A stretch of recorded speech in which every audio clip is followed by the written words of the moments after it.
Ya Pak ya. Nah, kemudian kita akan lanjutkan masalah sholat. Ya, Allah Subhanahu wa taala berfirman, wa aqimus sholah. Ini jelas surat Al-Baqarah ayat 43. Wa aqimus sholata wa atuz zakata warka'u ma'ar rafiin. Kemudian dalam hadis, faradallahu alayya wa ala ummati khamsina sholatan. Nah, jadi ini ketika Nabi SAW Isra wal Mi'raj bertemu dengan Allah Subhanahu wa taala, bila kaifin wala misal, kita tidak bisa membayangkan bagaimana cara, bagaimana kaifiyahnya bertemunya Nabi dengan Allah Subhanahu wa taala. Mengapa tidak bisa kita bayangkan, Pak? Karena Allah Subhanahu wa taala adalah zat yang maha tidak terbatas. Jangankan Allah, Pak, belo langit, rea langit benubutu, bayangkan. Langit itu sebesar apa saja tidak bisa kita bayangkan.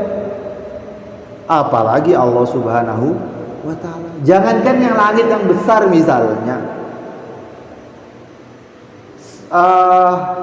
yang di sekeliling kita seperti sinyal, kan ada sinyal itu, kan ada sinyal ataupun gelombang-gelombang suara yang ada di sekeliling kita. Udara itu pun kita tidak tahu bentuknya, tidak bisa kita gambarkan di otak kita ini. Apalagi Allah Subhanahu wa taala. Allah adalah zat yang maha tidak terbatas, sedangkan otak kita, pemikiran kita adalah sungguh sangat terbatas. Maka sungguh mustahil perkara yang terbatas memikirkan zat yang maha tidak terbatas. Yang penting kita iman saja. Allah bertemu dengan Nabi bertemu dengan Allah Subhanahu wa taala di Sidratul Muntaha. Kemudian pertanyaannya, oh berarti Allah itu di atas. Buktinya Nabi SAW pergi ke atas langit, berjumpa dengan Allah di Sidratul Muntaha. Berarti Allah di atas. Nah, ini keliru lagi, Pak. Jadi Allah Subhanahu wa taala laisa kamitslihi syai'. Allah Subhanahu wa taala tidak sama dengan sesuatu apapun. Seluruh makhluk bertempat. Ya. Seluruh makhluk bertempat. Seluruh makhluk punya arah. Ini Pak, sia di sebelah kanan. Tempatnya mana? Di sini. Nah, saya bertempat di mana? Ya kalau dari sana saya sebelah barat, kalau dari situ saya sebelah timur. Jadi ada arah, Pak. Nah, sedangkan Allah tidak sama sedikit pun dengan makhluknya. Laisa kamitslihi syai' wa huwas samiul basir. Nah, sehingga tidak bisa kita mengatakan Allah Subhanahu wa taala berada di atas, ataupun Allah berada di atas arsy, ataupun Allah berada di atas langit. Tidak bisa, Pak. Karena Allah Subhanahu wa taala tidak butuh kepada tempat. Nah, karena tempat ini kan perkara yang terbatas. Sebesar-besarnya makhluk Allah mesti memiliki batas. Sedangkan Allah tidak terbatas, maka mustahil Allah zat yang tidak terbatas menempati perkara yang terbatas. Jadi tidak bisa kita bayangkan bagaimana Allah Subhanahu wa taala. Nah, maka kemudian mengapa Allah Subhanahu wa taala menaikkan atau memerintahkan Nabi Shallallahu alaihi wasallam menuju Sidratul Muntaha? Kan bisa aja bertemu di dunia, kan gitu. Bisa bertemu di surga, bisa bertemu di Mekah atau di Madinah ataupun di tempat yang lain. Ya. Mengapa kok di Sidratul Muntaha? Jadi Allah Subhanahu wa taala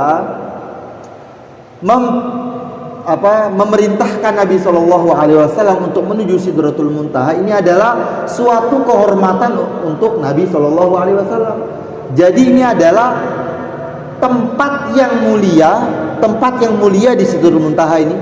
Sidratul Muntaha adalah tempat yang mulia bagi makhluk Allah yang paling mulia, guna mengadakan pertemuan yang mulia. Jadi yang di Sidratul Muntaha itu Nabi SAW, bukan Allah di Sidratul Muntaha. Ingat. Jadi yang di Sidratul Muntaha adalah Rasulullah. Allahnya bukan berada di Sidratul Muntaha. Jadi Allah Subhanahu wa taala tidak butuh dengan yang namanya tempat. Jadi tidak boleh kita mengatakan Allah itu berada di mana. Oh, itu Allah ada di atas. Oh, itu Allah ada di mana-mana. Tidak. Ya. Allah tidak membutuhkan kepada tempat, Allah tidak butuh kepada apapun, dan Allah tidak sama dengan apapun, dengan siapapun. Nah, kemudian Allah Subhanahu wa taala ketika bertemu dengan yang mulia Nabi besar Muhammad sallallahu alaihi wasallam, Allah mewajibkan atasku dan atas umatku, kata Nabi, 50 kali sholat, Pak. Khomsina sholatan. Nah, khomsina sholatan. Apa kata beliau? Falam azal uraji'uhu wa as'aluhu takhfifa hatta ja'alaha khomsan. Kemudian ketika turun bertemu dengan Nabi Musa bilang, jadi kita harus bersyukur betul, Pak. Bersyukur betul dengan Nabi Musa. Terima kasih betul kita sama Nabi Musa, Pak. Seandainya Nabi Musa ketika itu tidak berjumpa dengan Nabi, beliau tidak berjumpa dengan Nabi Musa, langsung turun ke dunia, langsung menuju ke dunia.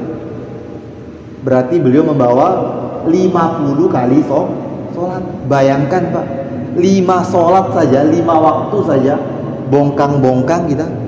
5 waktu itu bolong-bolong, Pak.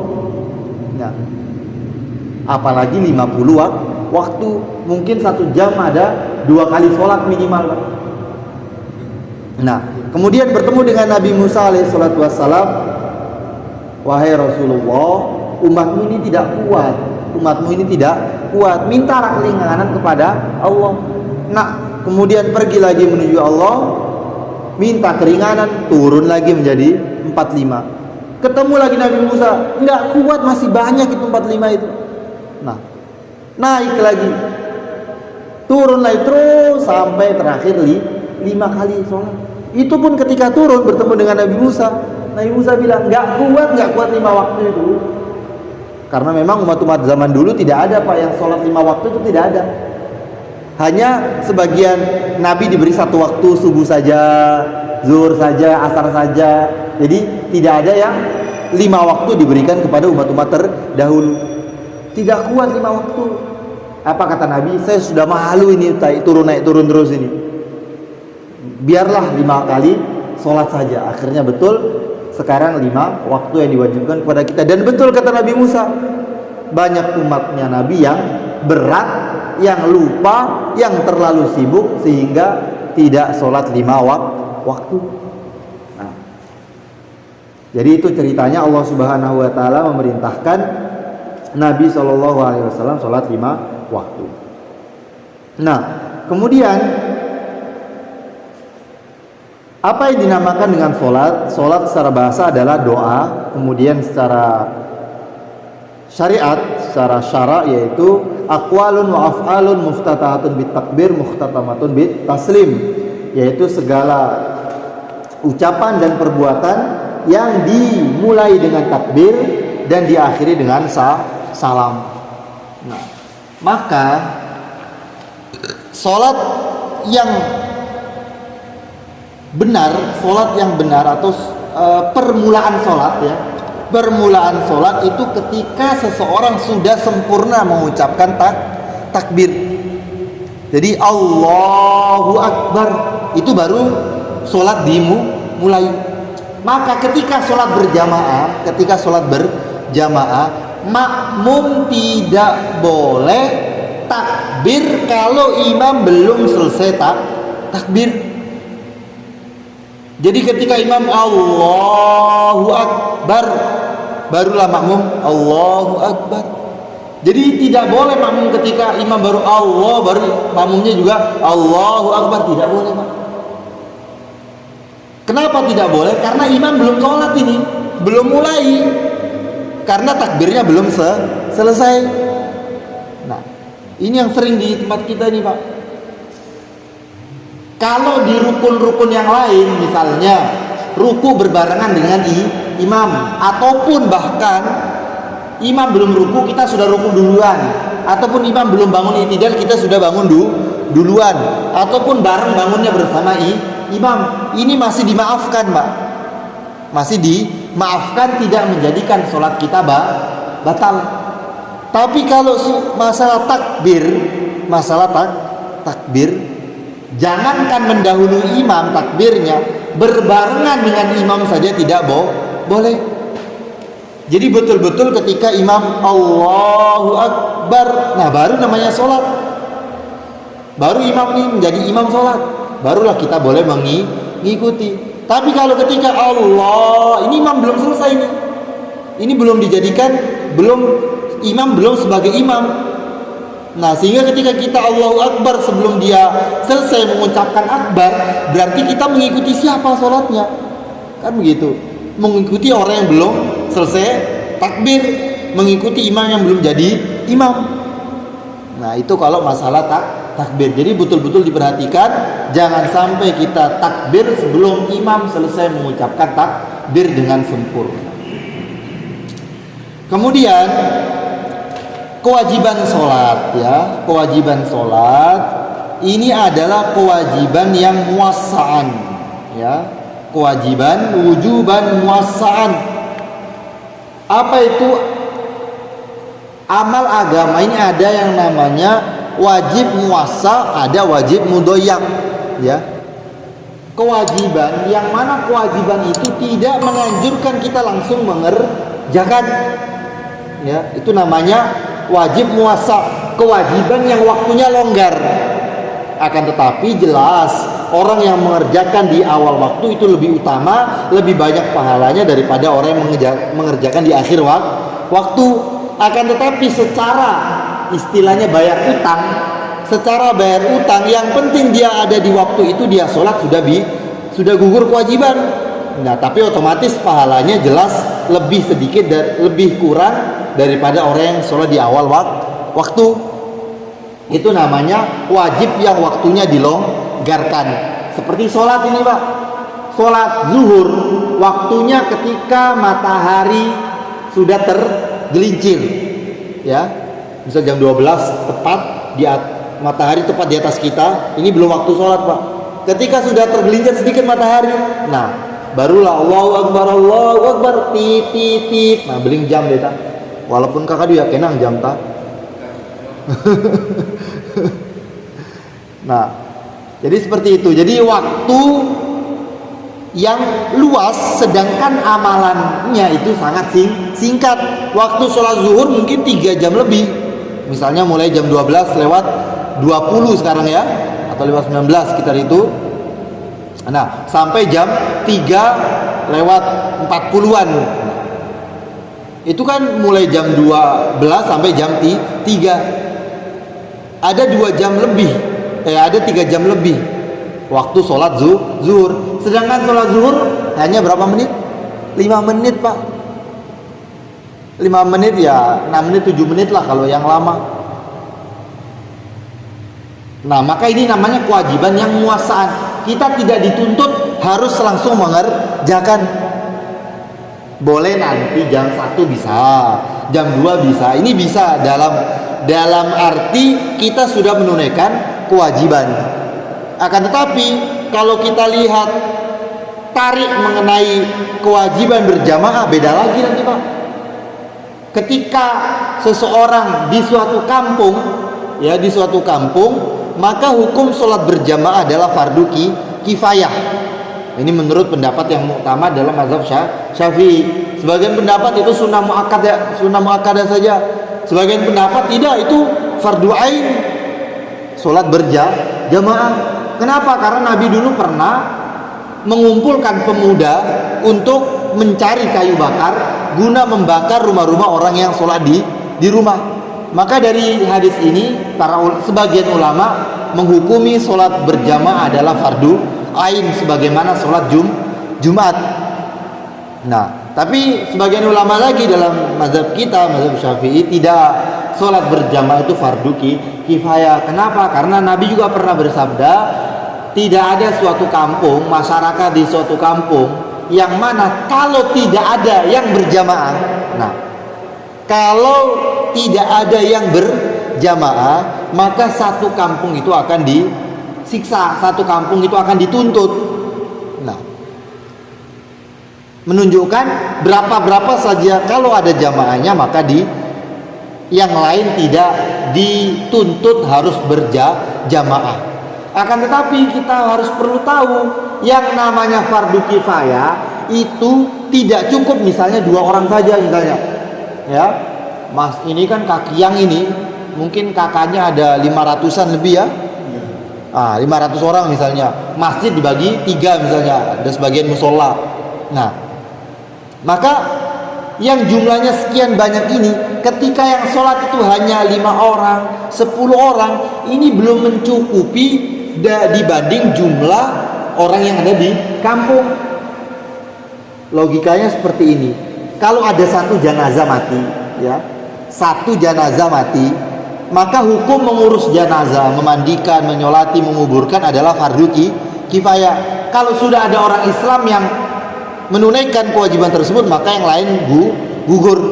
Satu orang jenazah, mungkin 2 orang, 3 orang, kebanyakan itu. Memandikan cukup, mensolati bisa, menguburkan bisa, ya. Tapi kalau 100 orang yang mati, misalnya longsor, meninggal dunia, ataupun gempa bumi, 100 orang meninggal dunia, kemudian yang ngurus mayat itu cuma 5 orang, Pak,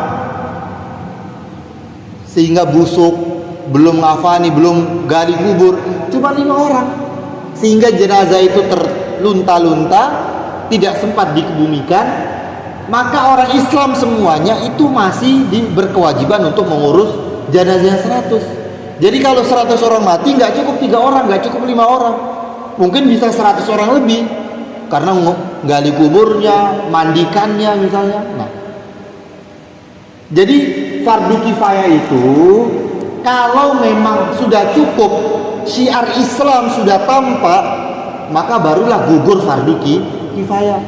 Nah, sekarang kita lihat orang yang ingat Allah di desa ini dengan orang yang tidak ingat Allah lebih banyak mana, kan gitu. Karena perumpamaan orang yang hidup dan orang yang mati seperti orang yang perumpamaan orang yang ingat Allah dengan orang yang tidak ingat kepada Allah seperti orang yang hidup dan orang yang mati. Masalul ladzi yazkuru rabbahu wal ladzi la yazkuru rabbahu masalul hayyi wal mayyit. Maka ketika azan berkumandang Allahu Akbar, Allahu Akbar, nah, yang nggak ingat Allah, udah banyak betul, Pak. Sedangkan yang ingat Allah orang yang hidup, ibaratnya dia yang mengurus orang-orang yang tidak mengingat Allah, karena mereka bagikan orang yang mati. Mengurusnya bukan dimandikan, Pak, ya. Nah, sih sebaning, bingkas sembayang, ajak sembayang. Nah, mentang-mentang ibaratkan orang mati kemudian dimandikan, dikuburkan sekalian, langsung kena penjara di. Nah, jadi diingatkan, diajak ke masjid, ajak sholat bareng-bareng. Jadi seperti itu. Jadi fardu kifayah sholat berjamaah ini kalau memang syiar Islam sudah tampak di kampung itu, Pak. Misalnya sholat zuhur, kalau sholat maghrib mungkin kelihatan lah ya, sudah banyak azan di mana-mana misalnya. Kemudian rumah-rumah tutup, warung-warung agak tutup, kelihatan orang mondar-mandir ke masjid, ya, pulang pergi masih terlihat. Jadi syiar Islam ketika misalnya ada orang, oh ini habis sholat ini, oh ini mau sholat, terlihat, Pak. Tapi ketika zuhur asar misalnya, syiar Islam belum tampak di masjid. Kalau ini sholat zuhur, kalau ini sholat asar, toko masih buka, orang masih wirawiri, bolak mondar mandir di sekeliling masjid, yang tujuannya bukan ke masjid, kerja masih lanjut terus. Nah, syiar Islam belum tampak ketika sholat zuhur dan asar, maka semuanya yang belum sholat berjamaah masih punya tanggungan untuk sholat berjamaah, Pak. Seperti itu yang dimaksud dengan fardu kifayah. Walaupun kita punya pendapat soal sholat berjamaah adalah fardu kifayah, hanya saja tingkatan fardu kifayah itu sampai syiar Islam itu tampak di suatu kaum, di suatu kampung, di suatu negeri, di suatu daerah, di suatu perumahan misalnya. Nah, barulah orang-orang yang tidak sholat berjamaah itu gugur kewajiban berjamaahnya. Bahkan ada hadis yang lebih jelas lagi, la sholata li jaril masjid illa fil masjid. Tidak sempurna sholatnya orang yang bertetangga dengan masjid kecuali di masjid. Nah, maknanya tidak sempurna bukan nggak sah, Pak, ya. Bukan tidak sah, tetap sholatnya sah, akan tetapi belum sempurna. Ibarat bayi itu, Pak, dia sudah dikatakan manusia, sudah sah dia dikatakan manusia, tapi apakah sudah sempurna? Dia belum bisa makan, belum bisa jalan, seperti itu. Nah, jadi yang sempurna siapa? Oh, pemuda-pemuda itu sempurna, lagi kuat-kuatnya, lagi girang-girangnya, nah itulah pemuda yang kuat, yang sempurna. Oleh sebab itu fardu kifayah sholat berjamaah bihaitsu yadhharu syi'aru fil qaryah, ya, syiar Islam sudah tampak di suatu kampung tersebut. Kemudian yang selanjutnya ada namanya wajib yang mudhoyyak. Tadi kan wajib muwassa, kewajiban yang longgar waktunya, kita tidak dituntut langsung mengerjakan. Ada wajib yang kita dituntut langsung mengerjakan. Contohnya apa? Puasa Ramadan ataupun puasa. Nah, kapan puasa dimulai? Ketika mulai terbitnya fajar shodiq sampai terbenamnya matahari. Nah, waktunya segitu, waktu puasanya mulai terbitnya fajar shodiq sampai terbenamnya matahari. Ini waktunya puasa. Dan puasanya pun harus di situ. Nah, ini namanya kewajiban yang tidak boleh ditunda-tunda. Oh, nanti saya jam 12 baru saya mau puasa. Tidak bisa, Pak. Ini namanya kewajiban yang mudhoyyak, kewajiban yang harus langsung kita kerjakan. Tidak boleh kita tunda. Termasuk Islam, termasuk orang yang ingin masuk Islam, orang yang ingin syahadat, ini jangan kita tunda-tunda, Pak. Kalau misalnya ada tetangga, ada teman, ada orang lah datang ke kita, datang ke Lebek, saya ini kayaknya ingin masuk Islam, syahadatkan, Pak. Jangan disuruh mandi dulu, nanti dulu mandinya, nanti dulu dibawa ke masjid nanti. Yang penting sekarang kewajiban dia syahadat dulu. Kenapa? Kita khawatir jangan-jangan ketika dia nanti mandi ataupun dibawa ke masjid dulu, Allah cabut nyawanya gimana? Dia belum sempat mengucapkan syahadat. Karena kewajiban syahadat ini kewajiban yang mudhoyyak, harus langsung dikerjakan, jangan ditunda-tunda dulu. Jadi syahadatkan dulu langsung. Asyhadu alla dituntun. Saya pernah syahadatkan orang di lapas, Pak. Ternyata orang-orang yang di luar Islam, yang tidak pernah sedikit pun belajar Islam, itu mulutnya Masya Allah berat betul, nggak bisa mengucapkan bahasa Arab, nggak bisa. Saya kan namanya kita baru pertama kali tuntun Ustadz, ya saya tuntun dah Ustadz, ya ikuti ya. Asyhadu alla ilaha illallah, nubu ya terus ya, tidak bisa. Nggak bisa. Oh jangan banyak-banyak, sedikit-sedikit. Oh iya, ini baru Islam ini. Akhirnya asyhadu, baru bisa asyhadu an la ilaha illallah baru bisa. Saking beratnya, nggak pernah dia mengucapkan Allah, nggak pernah. Jadi berat betul orang di luar Islam untuk mengucapkan syahadat. Nah, itu baru kita tuntun betul. Asyhadu, pelan-pelan, bila perlu hadu, an, la, terus. Nah, karena memang susah, Pak. Nah, orang yang ingin masuk Islam itu harus disyahadatkan terlebih dahulu, baru nanti mandinya. Baru nanti mandi, baru dibawa ke KUA lah, atau dibawa ke Lebel, atau dibawa ke masyarakat umum, dibawa ketika sholat Jumat, biar disaksikan oleh halayak rame, agar dia tahu, oh ternyata orang Islam sayang sama saya, cinta sama saya, begitu. Tapi kalau orang datang jangan ditunda dulu, Pak. Karena kita tidak tahu takdirnya gimana nanti. Oh nanti dah saya nggak berani syahadatkan kamu, pergi aja ke Ustadz sana, pergi ke KUA. Oh, pergi KUA, ketabrak motor, mati. Nah, siapa yang salah? Dia belum syahadat. Jadi itu termasuk kewajiban yang mudhoyyak adalah mengislamkan orang, membaca dua kalimat syahadat. Wallahu a'lam. Sampai di sini ada pertanyaan, Pak?